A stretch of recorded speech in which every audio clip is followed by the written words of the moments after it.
Donc, nous avons déterminé avec le calcul d'épaisseur de la couche C une limite définissant une zone dans laquelle, au-delà de laquelle la couche C n'existe pas et à l'intérieur de laquelle la couche C existe.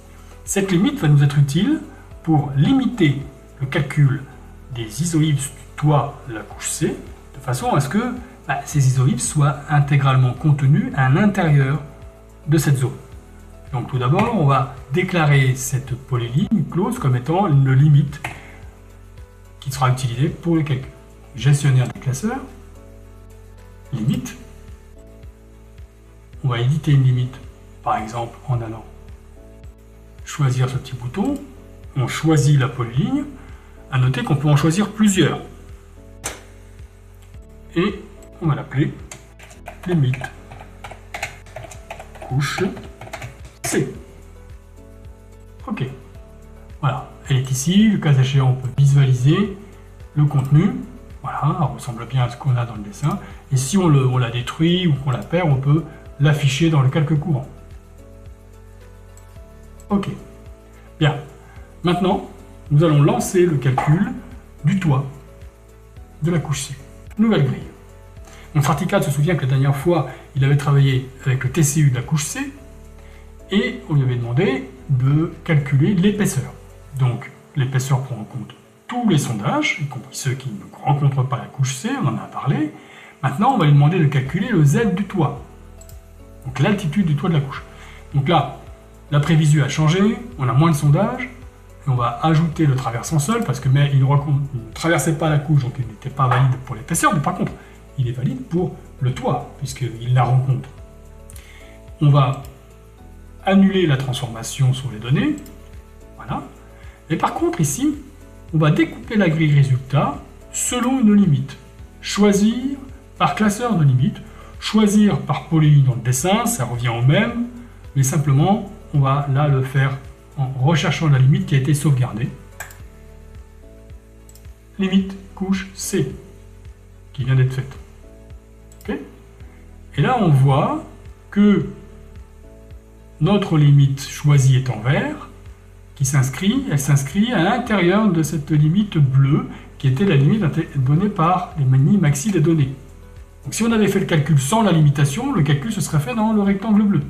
Là maintenant, on va limiter à l'intérieur, pour lui dire ne calcule que ce qui se trouve à l'intérieur du contour vert. Enregistrer sous. La grille, le calcul de la grille s'est terminé avec succès.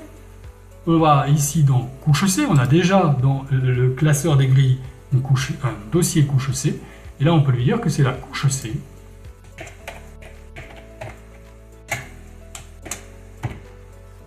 Toi. Ok.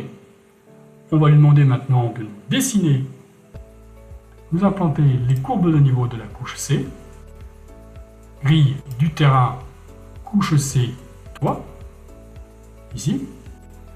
Il nous propose des Z qui sont les zones mini, maxi calculées. On arrondit pour les mini à l'entier inférieur et pour les maxi à l'entier supérieur. Ici c'est 36, on va passer à 37. Voilà. On va coter uniquement les majeurs. Code niveau majeur, donc là on va rester sur coucher courbe de niveau majeur. Très bien, ça n'a pas bougé depuis tout à l'heure. Donc on va garder ça. Coucher CBN mineur, parfait. Et on va lui demander maintenant d'afficher, de dessiner et les cotes et les courbes de niveau. Ok. Voilà.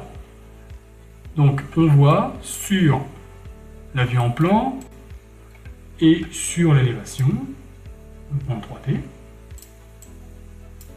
les courbes de niveau qui s'affichent. Alors si on le désire, on va pouvoir, et on verra mieux aussi la couche C, afficher la couche C dans son calque en demandant à Straticad d'afficher la couche C grille, couche C toit, affichage dans le dessin sous la forme de triangle. Okay. Voici. Donc on voit que les triangles sont découpés parce que c'est un maillage, c'est un grigeage. Donc on devine bien ici le grigeage.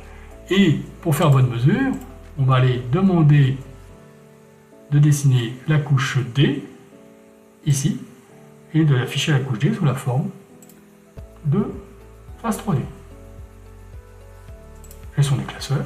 grille, couche D, toit, affichage dans le dessin, triangle.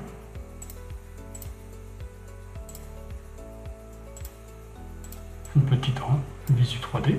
Et là, on voit bien, par conséquent, l'épaisseur de la couche C.